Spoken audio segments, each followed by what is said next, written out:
tal y como tú estás. Él con su gracia te quiere cambiar.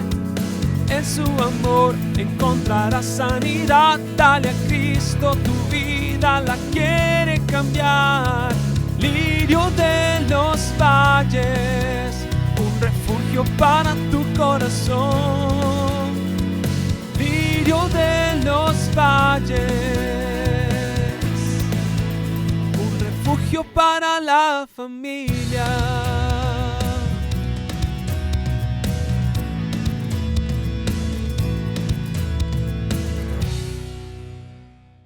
Bueno, hermanos, estoy hablando un tema. El fin de semana pasado lo empecé, el martes di unas pinceladas. Hoy termino esta parte y el martes doy, si Dios quiere, otra pinceladita sobre esto. Estoy hablando sobre la deidad de Jesucristo, sobre la verdad de que Jesucristo es Dios, que existió antes de venir y encarnarse en el vientre de la Virgen María. Ya el Señor existía eternamente. El fin de semana pasado me limité a hablar de las afirmaciones que Cristo hizo de sí mismo sobre su identidad preexistente y eterna y divina. Y entre algunas cosas recordé aquellos versículos cuando el Señor dice: antes que Abraham fuese, yo soy. Ahí utilizó dos verdades. Una, su preexistencia. Con razón los discípulos dijeron, los fariseos le dijeron: no tenés ni 50 años de edad y decís que estabas antes que Abraham. En ese momento Abraham había existido como 1400, 1500 años antes. No tenés 50 años y decís que antes que Abraham fuese, yo soy. Jesucristo les ha dicho: Abraham soñó con este día de verme a mí, pero me vio. Y ahí es donde empezó el conflicto, cuando Jesús afirmó que antes que Abraham existiera, ya él existía y que se gozó con su existencia. Y entonces lo quisieron matar por eso. Jesús dijo que antes que Abraham fuese, él era. Está hablando de que existió antes de nacer en el vientre de la Virgen María. Entonces hay gente que dice: ok, le vuelven a cuestionar y Jesús de nuevo vuelve a dar otra afirmación: yo y el Padre, uno somos. Peor todavía, no te vamos a apedrear por las buenas obras que haces, te vamos a apedrear por la blasfemia que siendo un hombre dices que eres Dios. Los fariseos entendieron muy bien que Cristo se autodenominó Dios, porque lo era, y lo rechazaron por eso, aunque no podían negar sus obras. Muéstranos al Padre, le dice Felipe, para que te creamos. Felipe, le dice Jesús, tanto tiempo tenés de andar conmigo y preguntás que te muestre al Padre. El que me ha visto a mí, ha visto al Padre. Ya había dicho, porque el Padre y yo, uno somos. Esas afirmaciones las hizo Cristo.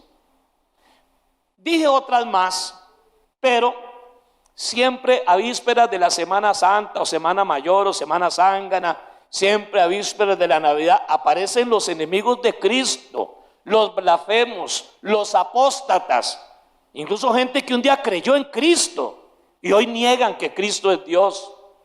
Aunque la buena noticia para estas personas es que ese pecado de blasfemar contra el Hijo tiene perdón de Dios.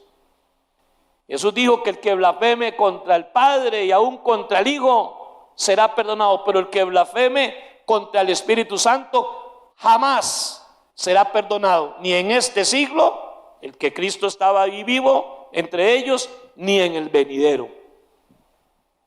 Un apóstata es una persona que por diferentes razones empieza a negar la fe que tuvo. No es apóstata una persona que cuestione algo de la vida o de la Biblia, porque hay muchas cosas de la Biblia que yo no las entiendo. Por ejemplo, yo tengo algunas preguntas, tengo la respuesta, me satisface lo que Dios dice en su palabra, pero no dejan de ser cuestionamientos internos. ¿Por qué sufre la gente buena? ¿Por qué no sufren los desgraciados? Que todos los desgraciados del mundo sufren como un diablo. ¿Por qué la gente buena? Niños inocentes, ¿por qué? Yo no tengo respuestas para esa pregunta, pero eso no me hace dudar de quién es Dios. Así que nadie es apóstata por tener algunas dudas a veces, como por ejemplo, ¿será cierto que cuando yo me muera vamos para el cielo? Es que nadie ha ido y ha venido para que me cuente, ¿cómo hago? Yo nunca he visto a Jesús ni a Dios, ¿será cierto esto? Usted no es apóstata por eso. Tampoco va a ser un hereje por eso. Porque uno puede tener dudas, cuestionamientos, cosas que uno no entiende. Pero ya cuando empiezo yo por estas cuestiones de la vida inexplicables, a buscar videitos y doctrinas para no encontrar en Cristo mi único y suficiente Salvador, sino que empiezo a hablar de otros salvadores, de otros caminos para ser salvo. Entonces ya empiezo a pisar el terreno de la herejía. Empiezo a repetir algo que contradice la fe cristiana, de lo que está ahí en la Biblia. Que la Biblia debe ser la máxima autoridad para el cristiano. Todo lo que usted sabe de Dios o de Cristo está en la Biblia. Y creemos en la Biblia o no creamos en la Biblia, deseche la Biblia. Si usted no quiere creer en ella, es un derecho que Dios le dio a todos los seres humanos, el derecho de elegirlo, incluso a Él. Si usted quiere, lo puede aborrecer. Si usted quiere, lo puede perseguir. Si usted quiere, lo puede negar. Si usted quiere, lo puede atacar.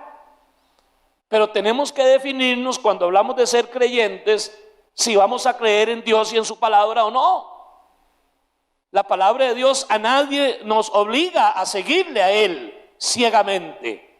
Más bien nos confronta y nos dice: si ustedes creen que Dios es Dios, síganlo. Y si no creen, sino que hay otros dioses, pues sigan esos dioses. Pero tienen que decidirse a quién van a seguir.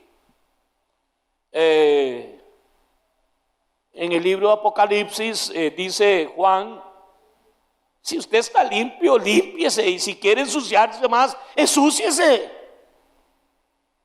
La Biblia es un libro maravilloso, lleno de verdades eternas, que nos enseñan el camino al Padre, que solamente es Jesús. No hay otro camino, ni siquiera las buenas obras, que es bueno hacer buenas obras. Pero el camino al Padre no es ser buena gente. Usted no va a ir al cielo por ser bien portado. Usted y yo no vamos a ir al cielo después de morir por ser buena gente o por haber hecho buenas obras. No vamos a ir al cielo porque a la hora de pesar lo malo y lo bueno, pesó un poquito más lo bueno. No, nadie va al cielo por eso. No por obras para que nadie se gloríe. Si vamos a hacerlo es porque hemos creído y aceptado a nuestro Señor Jesucristo como nuestro Salvador personal, porque Él es el camino, no un camino. Él es el camino, Él es la verdad y la vida. ¿Cuántos lo creen? Y nadie, y cuando el Señor dice nadie, es porque nadie puede venir al Padre si no es por mí. Cuando yo abandono ese camino, tengo todo el derecho a hacerlo, pero si empiezo a atacar, que tengo todo el derecho a hacerlo también. Si empiezo a maldecir, que tengo todo el derecho a maldecir y pagaré las consecuencias de eso, pero me convierto en un apóstata, una persona que niega la fe que se tuvo en Dios. Amén. Así que tenemos que ser bien portados. Como dije al principio, el buen ejemplo, el buen testimonio, la conducta habla más fuerte que nuestras palabras. La gente ve lo que hacemos, no le pone mucha atención a nuestras palabras. Se nos queda viendo, a veces más de la cuenta, a veces injustamente, pero bueno, allá cada uno saberá, dijo el amigo mío. Pero solamente Cristo salva.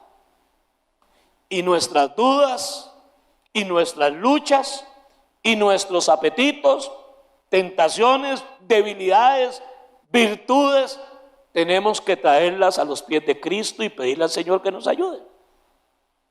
Amén. Porque un día todos vamos a morir. Usted un día va a ser un difunto finado occiso. ¿Oyó? Todos vamos a terminar allá, en el Camposanto, con la esperanza de que un día resucitaremos. Él nos va a resucitar, con la esperanza de que no iremos a la condenación eterna o al infierno. ¿Por qué? Porque le creímos a Cristo, porque le seguimos a Él, porque Él nos perdonó, porque Él nos limpió. Así es que, hermanos, siempre a estas épocas de Navidad y Semana Santa, previo a estas celebraciones, empiezan los ataques, los videillos, los comentarillos, los pasquincillos, el sensacionalismo, el amarillismo, que son dos cosas diferentes. O sea, lo mentiroso, documentales basados en libros apócrifos, y le ponen títulos los libros escondidos. Escondidos de nada, si toda una vida, cuando yo era un chiquillo de escuela sabática, sabía que habían libros apócrifos o deuterocanónicos o pseudoepigráficos. Hoy puedo utilizar las palabras técnicas. El libro del Apocalipsis de Pedro, el pastor de Hermas, la epístola de Bernabé, un montón, hermanos. Pero que todos a lo largo de la historia del cristianismo, al leerlo, nos damos cuenta que contradicen todo lo que la Biblia dice. El enemigo de Cristo, porque veas qué interesante, usted no ve nunca ataques contra la existencia del Padre o contra la existencia del Espíritu Santo. Siempre es ver de qué manera acabar con la fe en Jesucristo nuestro Señor, el Hijo de Dios. Siempre. Si yo fuera Satanás haría lo mismo. ¿Por qué? Porque el que nos salvó fue Dios hecho hombre en la persona de Jesús. Porque si Jesús no es lo que Él dijo que fue, entonces estamos fregados. Apague y vámonos. Algunos, como suelen ser los apóstatas y los enemigos de Cristo, en su locura, en su necedad, ellos mismos se confunden y dirán y dicen: bueno, yo no creo que Cristo sea Dios. Ahora, no hay que ser ateo ni incrédulo, hermano. Yo conozco cristianos apóstatas y herejes que creyeron en Cristo, empiezan a caminar en alguna doctrinilla, puede ser de las más actuales, por ejemplo, el mesianismo, que es empezar a dudar de que Cristo salva y que lo que salva es ciertas dietas o el guardar algún día puntualmente. 6 meses después que alguien empieza a dar esos pasos, usted le pregunta: ¿y usted cree en Cristo? ¿Usted es cristiano? Le van a decir: pues, porque el judaísmo desde sus inicios, el cristianismo, nomás enciendes el cristianismo, el primer concilio de la iglesia cristiana no fue en Nicea en el 326, sino que fue en Jerusalén en el año 33 después de Cristo. En Jerusalén llegaron unos predicadores de Judea diciendo que los gentiles tenían que circuncidarse y abrazar el judaísmo para ser cristianos. O sea, para ser cristiano, primero los gentiles tienen que hacerse judíos. Así es que siempre habrá gente que querrá decir: Cristo no alcanza, Cristo no es suficiente, hay que agregarle esto y esto y lo otro. Y terminan no creyendo en la existencia de Cristo. Pero oigan el peor, como decía María, el peor ridículo que puede ser alguien. Bueno, pues no creo que sea Dios ni nada, pero fue el mejor de los profetas. Como que no sienten libertad para decir de un solo tiro lo que piensan de Cristo, o están enredados, o el Señor los enreda, porque se creen sabiondos en su propia opinión. Y creo que fue un gran maestro de moralidad. ¡Qué contradicción más grande! Consideran que Cristo es el más grande de los profetas y el mejor maestro de moralidad, pero que fue un mentiroso, y aún así consideran que es el mejor de los profetas y el mejor maestro de moralidad. A un mentiroso le dicen eso. Sí, yo no creo que Jesucristo sea mentiroso, pero es que el que dijo que él era Dios fue Jesús. Y si mintió, entonces no es un buen profeta. la Biblia lo condena a ser un falso profeta. ¿Sí me estoy dando a entender, hermano? Es que el que dijo que era Dios fue Jesús. Y en 10 oportunidades solo en el Evangelio de San Juan dijo: yo soy. Y la última vez que dijo yo soy fue en el huerto de Getsemaní, la noche que fue entregado y arrestado. Cuando empieza, hay una escaramuza, Pedro saca la espada, le pega un filazo a alguien por la cabeza, le arranca la oreja, por mal pulso seguro, porque estaba muy oscuro, pero le tiró aquí a la yugular. Y Jesús pregunta: ¿a quién buscáis? Le dice a los soldados del templo. Y ellos dicen: a Jesús Nazareno. Y Jesús dijo: yo soy. Y todos cayeron desmayados, noqueados. Porque la frase yo soy es una frase que solamente es aplicable a Jehová.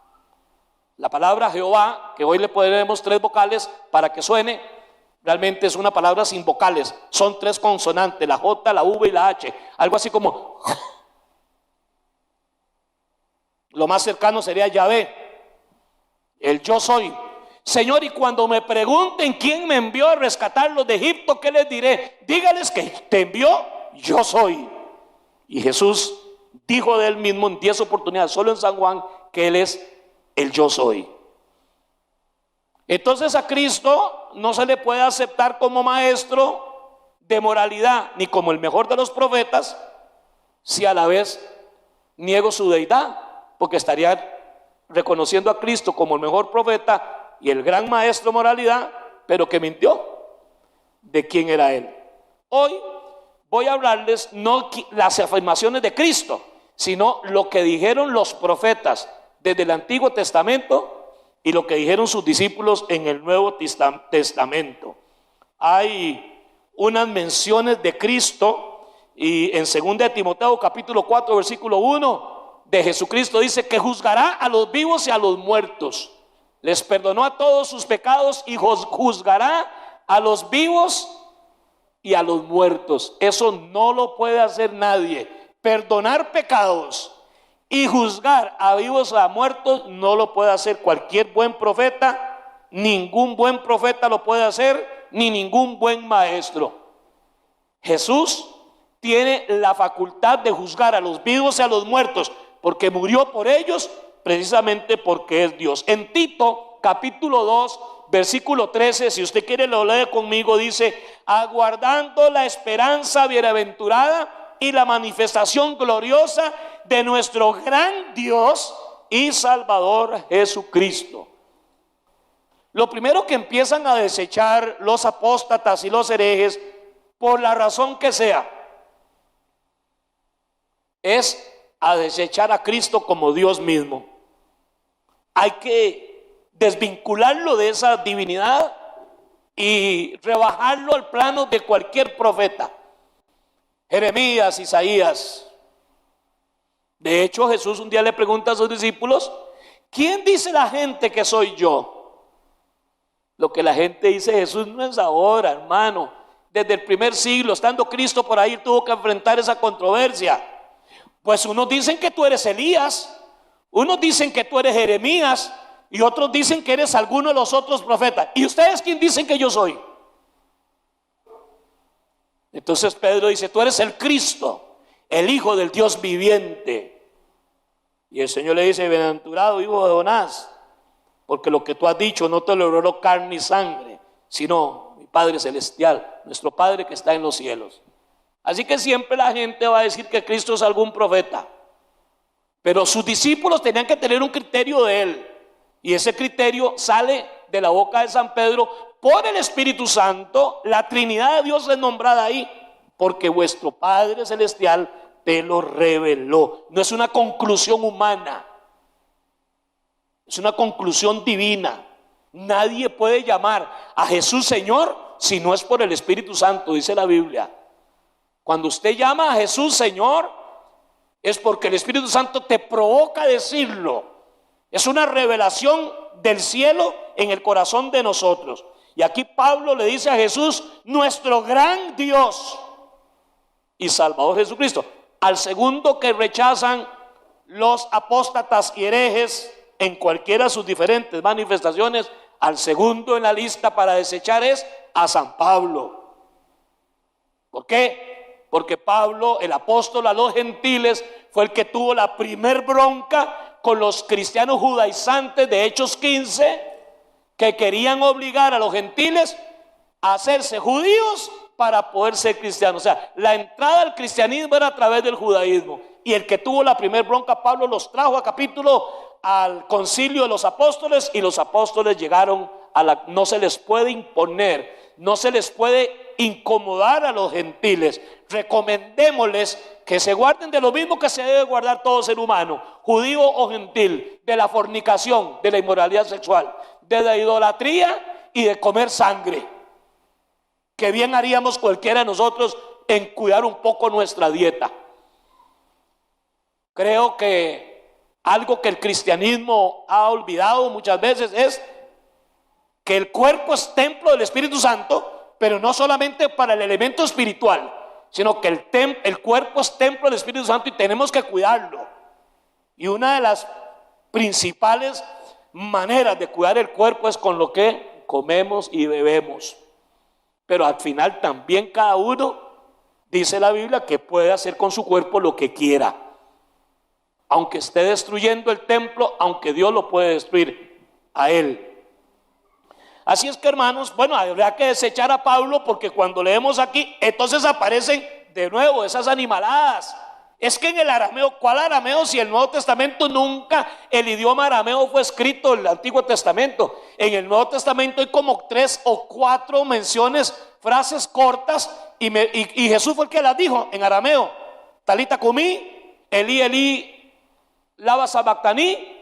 Con su traducción al español: Dios mío, ¿por qué me has abandonado? Niña, a ti te digo, levántate. Pero todo el Nuevo Testamento fue escrito en griego. ¿Por qué quieren decir que en el hebreo o que en el arameo, cuando San Pablo dijo nuestro gran Dios, estaba hablando en cuál arameo? En arameo, en hebreo y como sea, gran Dios significa gran Dios. Pero entonces hay que desechar a Pablo, porque Pablo fue el que dice: nadie los juzgue por lo que comen o beben, o el día de reposo que ustedes guarden, porque el que guarda tal día para el Señor lo guarda, el que guarda el otro día para el Señor lo guarde, el que come para el Señor come, el que no come para el Señor come. Hay que rechazarlo a él, porque Pablo tenía que hacerse e introducir a la predicación de los gentiles las normas judaicas. Es Pablo quien tiene que decir: dejemos de estar inquietando a los gentiles, diciéndoles que guarden una ley de Moisés que ni nuestros padres ni nosotros cumplimos. ¿Por qué le ponen esas cargas a los gentiles? Había que desechar a Pablo, luego hay que desechar a Pedro, luego hay que desechar al escritor de Hebreos, y por último desechemos todo el Nuevo Testamento. Y del Nuevo Testamento se van a quedar casi siempre con los versículos cuando Cristo dijo: yo no he venido a abrogar la ley, sino que he venido a cumplirla. Como Él la cumplió, ya se acabó. Somos hijos de un nuevo pacto. Amén. Hay que rechazar a Cristo. No se rechaza al Padre, no se rechaza al Espíritu. Hay que rechazar a Cristo, porque fue cuando Dios se hizo hombre, y esto ofende mucho, como ofendió en los tiempos de Jesús. Levantó mucha roncha que Cristo se hiciera llamar Dios. Así que lean conmigo, repitan conmigo: aguardando la esperanza bienaventurada y la manifestación gloriosa de nuestro gran Dios y Salvador. ¿Cuál era el gran Dios de San Pablo? Jesucristo y Salvador. Él es Dios. El Padre y yo uno somos. El que me ha visto a mí ha visto al Padre. Antes que Abraham fuese, yo soy. En Filipenses capítulo 2, versículos 5 al 8, el apóstol Pablo dice: haya pues en vosotros ese sentir que hubo también en Cristo Jesús, el cual, siendo en forma de Dios, no estimó ser igual a Dios. En todos los idiomas, igual significa igual. No dice semejante o parecido. San Pablo dice: quien no estimó ser igual a Dios como cosa a que aferrarse, sino que se despojó a sí mismo, tomando forma de siervo, hecho semejante a los hombres, y estando en condición de hombre. Y subrayen que fue cuando estuvo en condición de hombre, ya Él no está en condición de hombre. Antes de venir y encarnarse en el vientre de María, existía eternamente, y hoy no está en condición de hombre. Dios, su condición de hombre en 30, 33 años es lo que se dice que estuvo en condición de hombre. En ese tiempo Él asumió actitud de siervo, obediencia y humildad hasta la muerte y muerte de cruz, mientras fue hombre. En este momento está en el cielo, a la derecha de Dios Padre, orando por ustedes y por mí. Vino en condición de hombre como un cordero que enmudeció, no se defendió, no dijo una palabra y lo crucificaron. Pero ya no está en condición de hombre, ahora está en condición de Dios. Nuevamente volvió a tomar eso que voluntariamente dejó. El Verbo se hizo carne y habitó entre nosotros. Emanuel, Dios con nosotros. El profeta Isaías dice de Jesús: y le llamarán, del niño, el Dios hecho hombre, y le llamarán admirable, Dios fuerte, Padre eterno, príncipe de paz. El profeta Isaías, 750 años, poquito más o poquito menos, dijo de Jesús que Él era admirable, Dios fuerte y Padre eterno, príncipe de paz y consejero.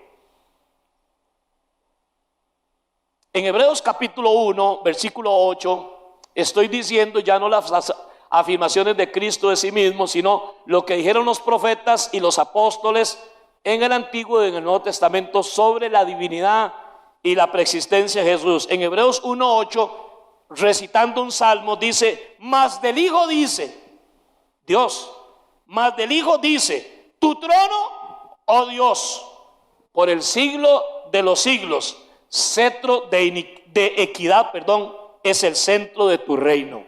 Del Hijo dijo el Padre: tu trono, oh Dios. Jesús es Dios, Dios con nosotros.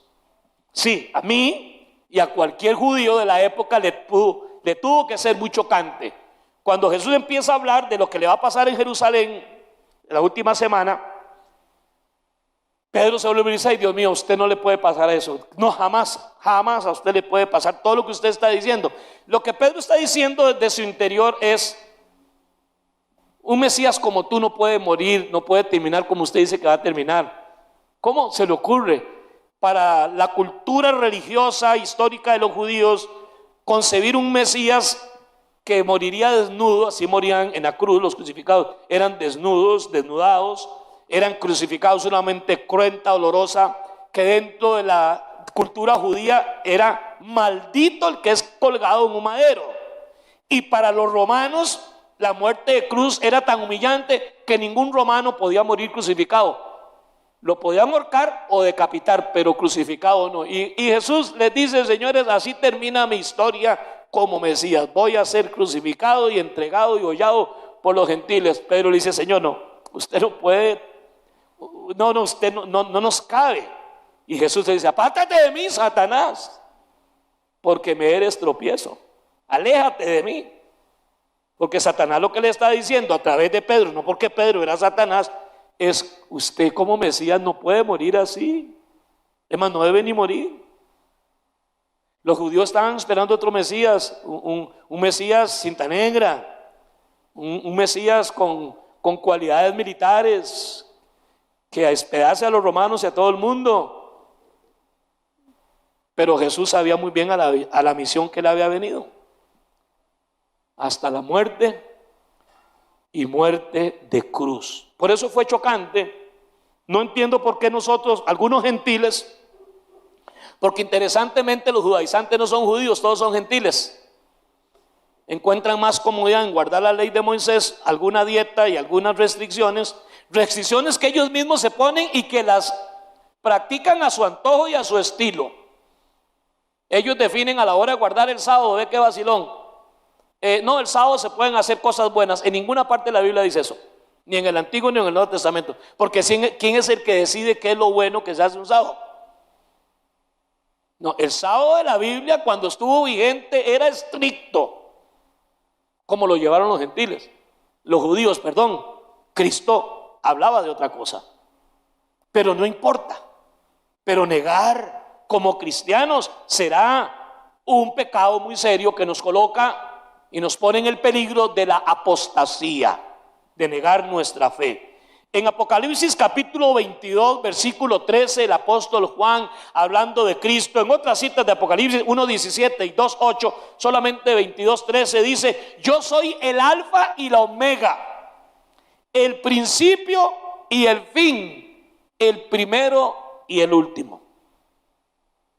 El alfa y la omega, yo soy la A y la Z, para hablar de nuestro alfabeto o abecedario. La A y la omega es la primera y última letra del calendario griego. A, alfa, omega. Nosotros sería A y Z. El primero y el último, el principio y el fin. Esto es una declaración de que Él es Dios. ¿Qué dice Génesis 1:1? A ver, ¿quién lo sabe? En el principio era el, ¿cómo dice? Creó Dios los cielos y la tierra. ¿Cuándo fue que Dios creó los cielos y la tierra? ¿Quién es el principio? Jesús. Soy el principio y el fin, el alfa y la omega, primero y el último. Los arrianistas, personificados hoy en los testigos de Jehová, en los mormones y algunos mesiánicos, dicen que Cristo fue creado. Si fue creado, entonces fue segundo o tercero, como fue el mismo Satanás que fue creado. ¿No es cierto? Jesús es el primero. No fue creado, todo fue creado por Él. Y como dice Pablo a los Colosenses, porque todo existe y existe en Él, y por Él fueron creadas todas las cosas, y todas las cosas en Él subsisten.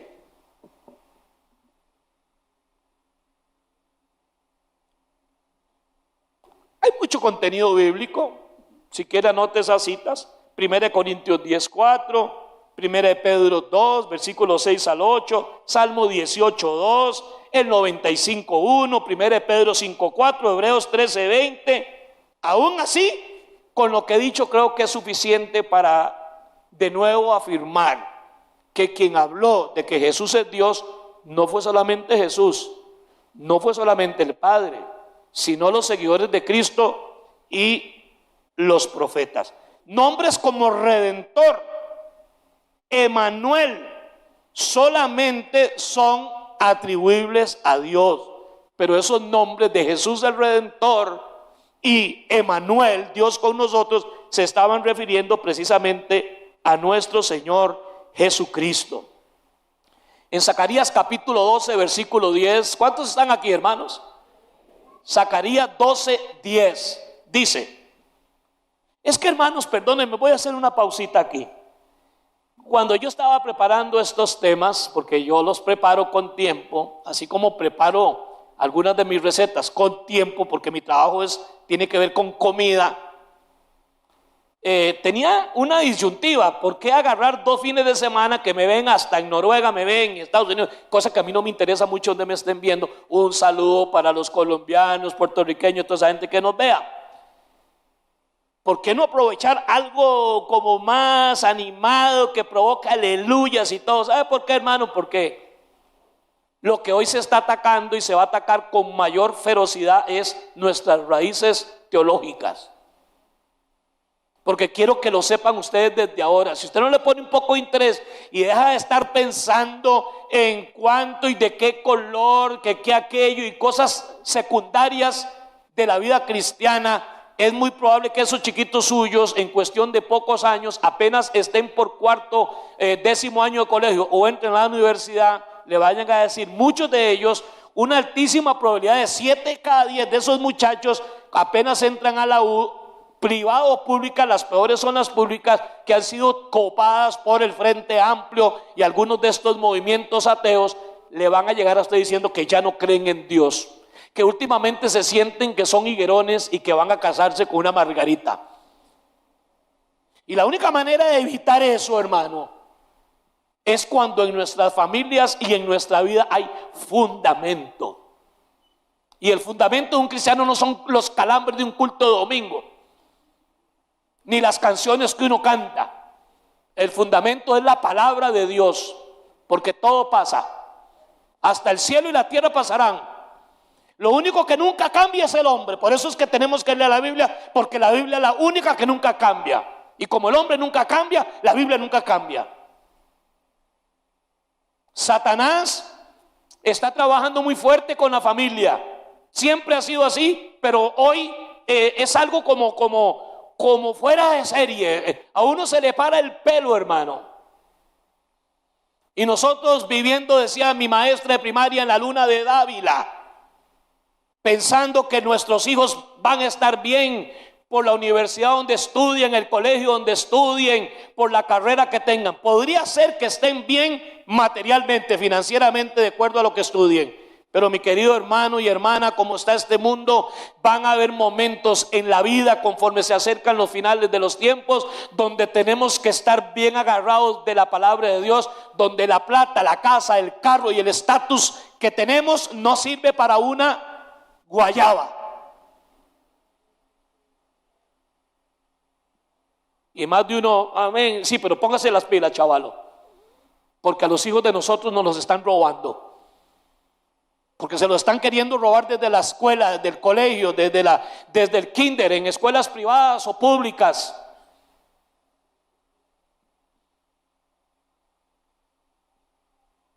Y más de uno, ¿qué cree usted? ¿Qué cree usted? Que usted es la última guayaba del palo. ¿Qué cree usted que? Iba a decir uno, pero no suena muy feo. La vaca que más rumea. No lo somos, hermano. Nuestras familias y nuestros hijos son, llamémoslo así, el bocadillo deseado de Satanás, el diablo. Que el Señor lo reprenda. Y necesitamos enseñarle a nuestros hijos, como manda la palabra, estas verdades. Yo puedo, hermano, caer en el fraude pío de provocar aquí, manipular emociones y hacer que más de uno los tengan que salir diciendo, vio como caía escarcha. Hay maneras de hacer caer escarcha y aceite y más de una vaina. La gente a veces se le olvida que fue que le tocó las manos al hermano o a la hermana que les untó aceite, y cuando van para, ay, mira, aceite en las manos, chavalo, si le acaban de untar aceite. Entonces yo tuve esa cuestionamiento, y no, es precisamente este año que yo lo he consagrado para hablar de esperanza, de promesas, de propósitos, de la presencia de Dios, de lo que creemos y debemos defender.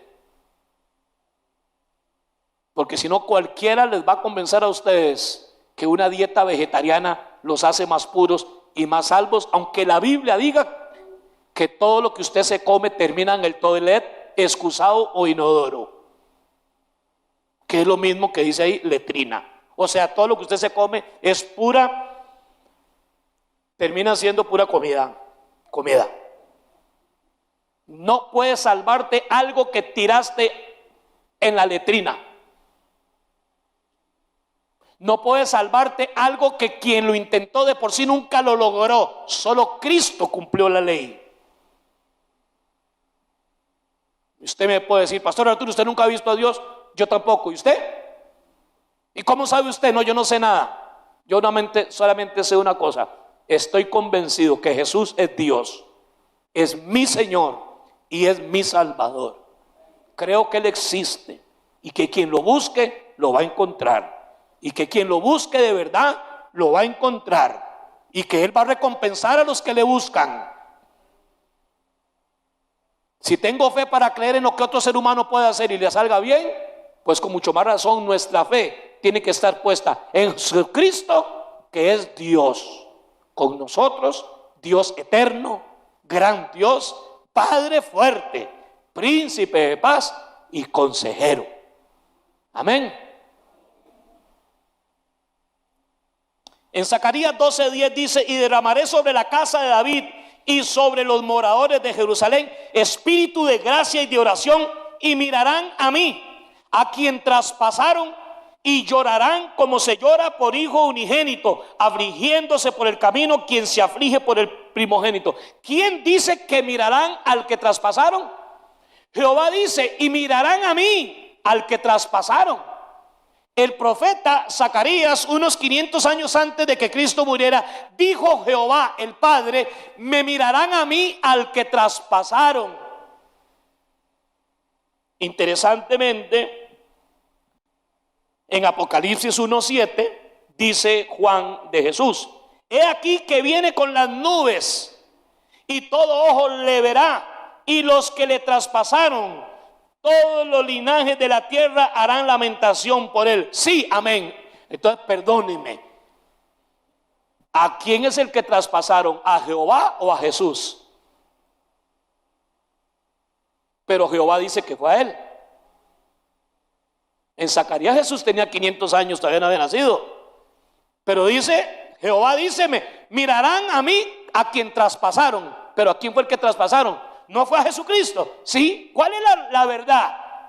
Esta es la razón. Jesús la dijo claramente. Es que el Padre y yo uno somos.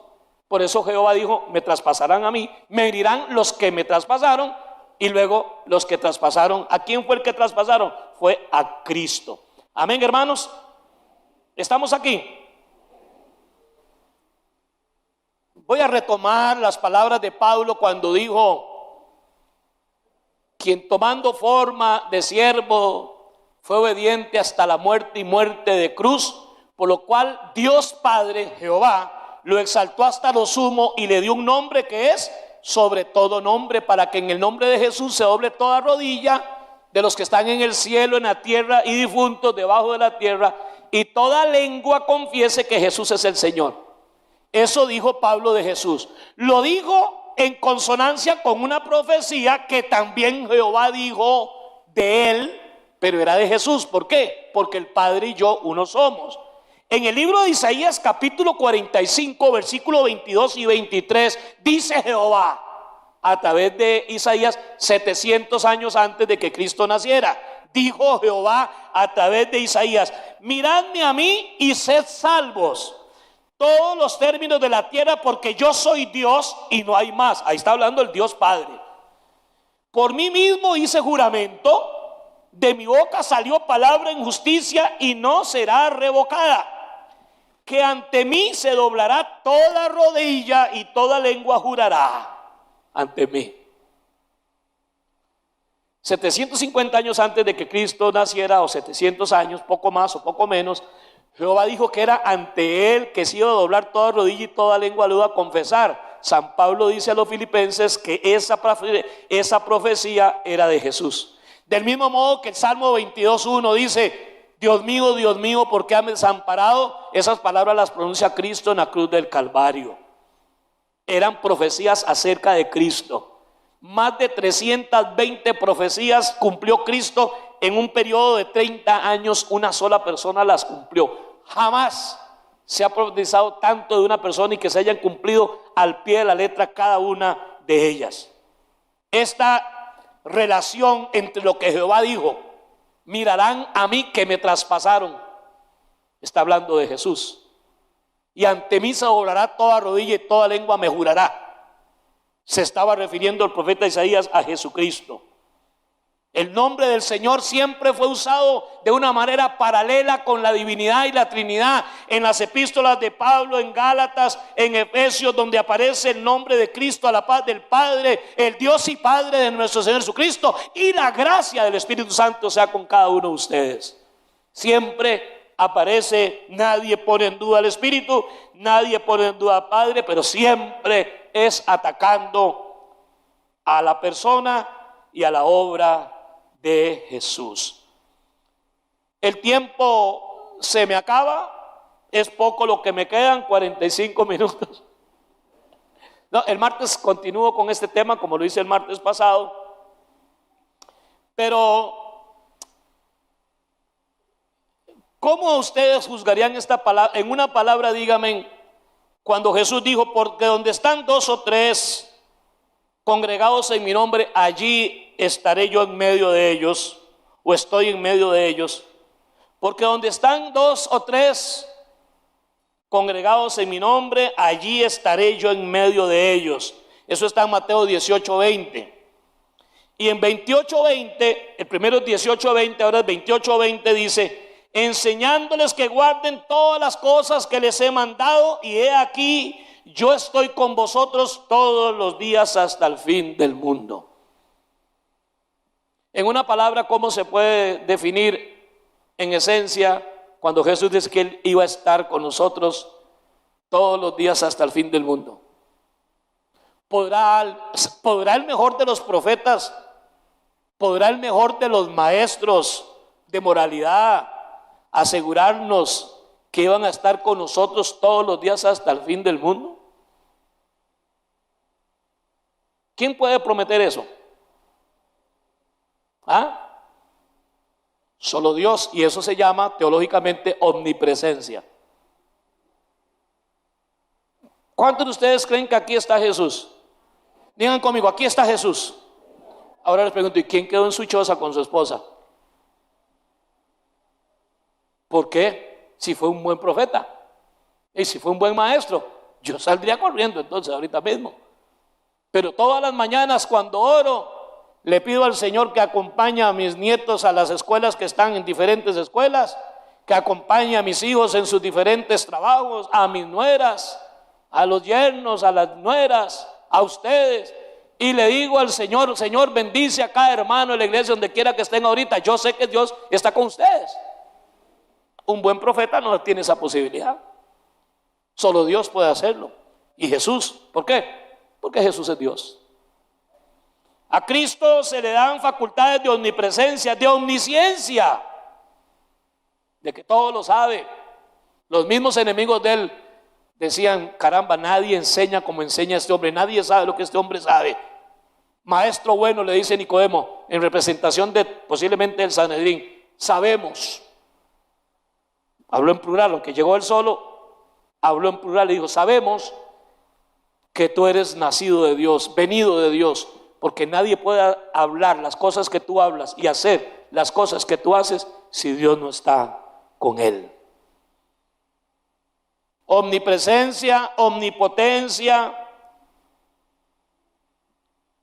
omnipresencia, que significa que todo lo puede, significa que puede estar en todas partes a la vez donde él quiera, y que todo lo sabe, y un montón de atributos más. Cristo hizo muchos milagros, pero hubo milagros que nadie hizo, solo Jesús. Resucitar un muerto después de 4 días de enterrado, a los 2 días a la intemperie, en un clima como Israel, a los 48 horas aquello apestaba. Su propia hermanilla ni se lo aguantaba. Las resurrecciones del Antiguo Testamento, todavía el difunto estaba fresquito. Ninguno caminó nunca por encima del agua sin hundirse. Ninguno convirtió nunca el agua en vino.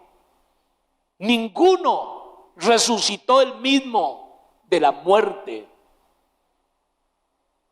Y de ese, hermanos, lean el capítulo 15, versículo 1 al 5 de Primera de Corintios, donde Pablo da una lista, donde cuando usted la suma, habla de más de 600 testigos, que en los tiempos de Pablo dice, y algunos de ellos están vivos todavía, lo vieron resucitar días después de haber muerto. Y después, por último, dice Pablo, se me apareció a mí que soy un aborto.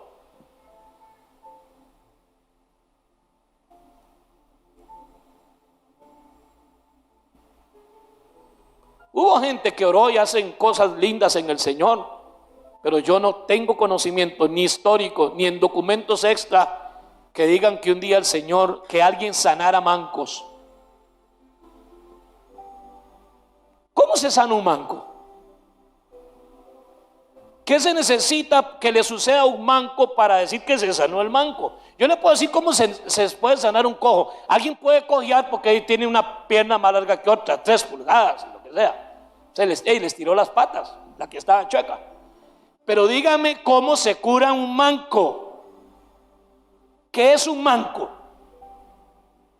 Es alguien que le falta el brazo o una buena parte de su brazo. ¿Cómo se declara un manco sano? ¿A poco no se imaginan cómo se declara? Un manco deja de ser manco cuando le aparece brazo.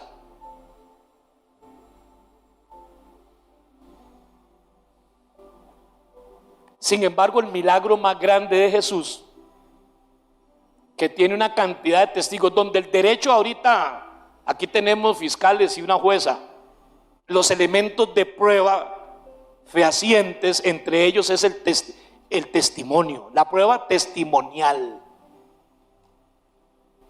¿Y qué fue la primera vez? Jesucristo resucitó, pero el día que Él murió, cuando Él dijo consumado es, hubo un terremoto con la tierra oscura, desde las 12 mediodía hasta las 3 de la tarde. Y dice que muchos muertos salieron de sus sepulcros, vecinos de Jerusalén, y los vimos que andaban caminando por Jerusalén. Estos chavalos se murieron 2 veces. Al pie de la cruz había un centurión romano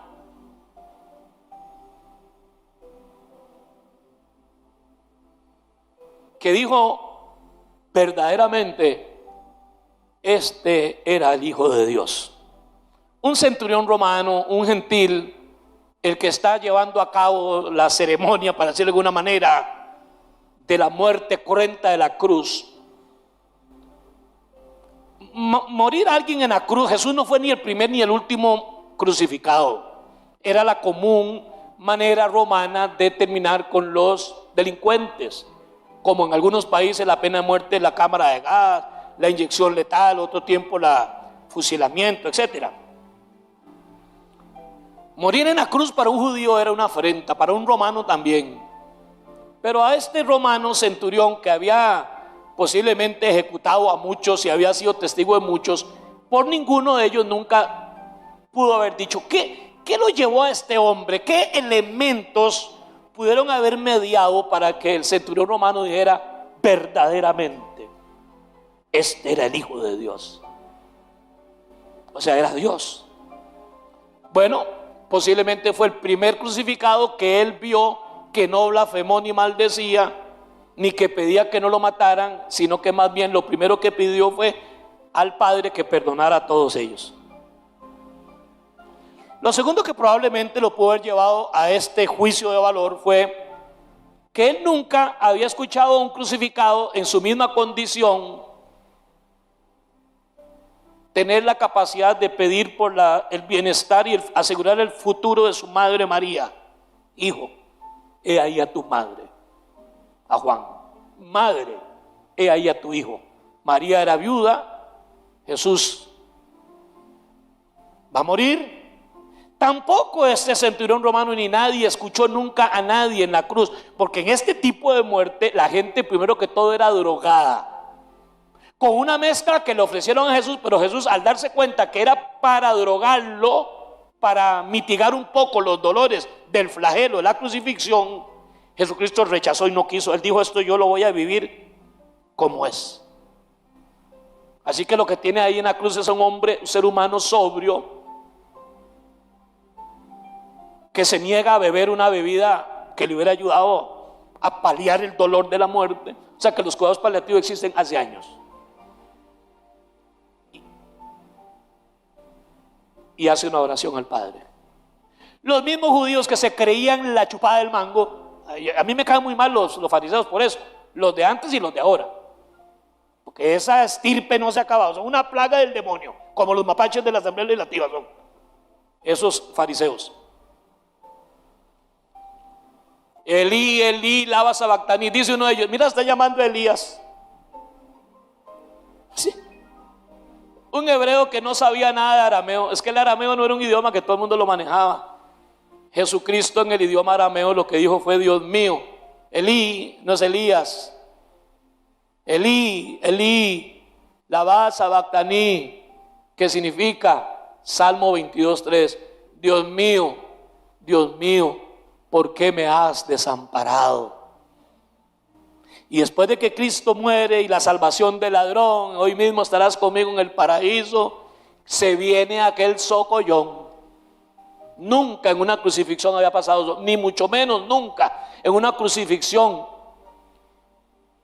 El sol se había oscurecido por 3 horas, desde las 12 mediodía hasta la hora nona, que es las 3 de la tarde. Por eso él tuvo que decir, verdaderamente este era el Hijo de Dios. Hermanos, todo aquel que confiese que Jesús es el Señor y que Dios lo levantó de los muertos, será salvo.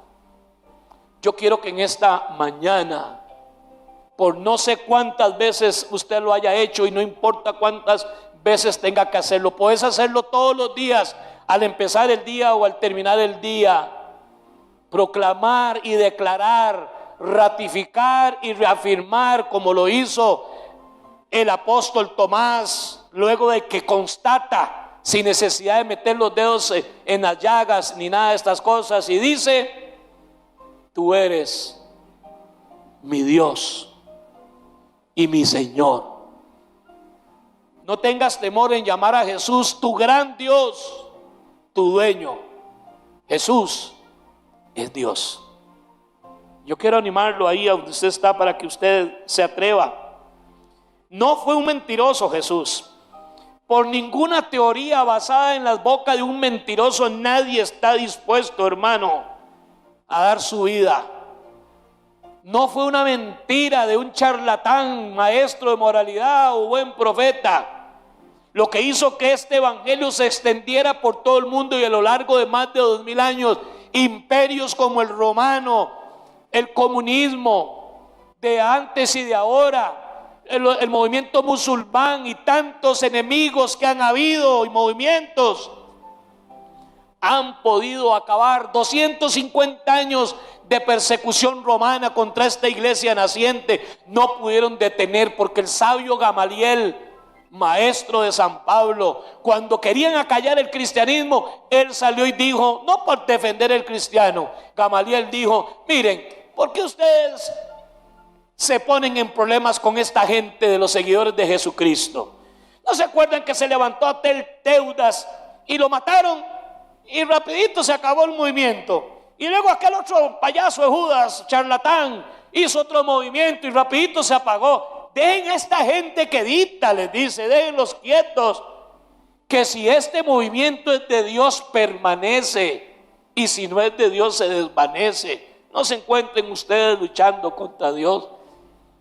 Todo el poder del imperio romano que acabó con el norte de África, que acabó con Asia, con Europa, incluso llegaron hasta los germanos, hoy Alemania, y los ángelos, que era como se le llamaba a los ingleses. Hasta ahí llegó la bota romana. Esa bota se quiso parar sobre el cristianismo de Jesucristo y no lo pudo vencer. Hoy Roma es un coliseo pestífero ahí que se está cayendo. No se pueden hacer eventos muy fuertes, y lo último que han tenido que hacer son conciertos con Andrea Bocelli, porque ni Kiss aguanta, porque el ruido de Kiss se cae esa carada.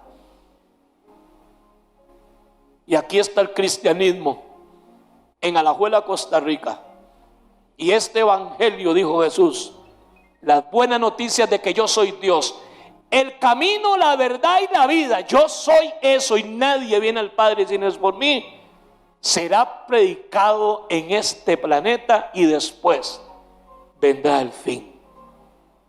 Porque yo soy el alfa y la omega, el principio y el fin, el primero y el último. Yo soy.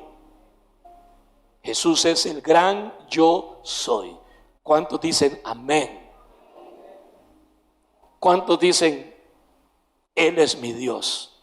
Confieso Jesús como mi Dios, mi gran Dios, mi único Dios, mi Señor, mi único Salvador. Jesús, tú eres mi Señor. Háganlo, declárelo en el nombre de Jesús de Nazaret. Amén.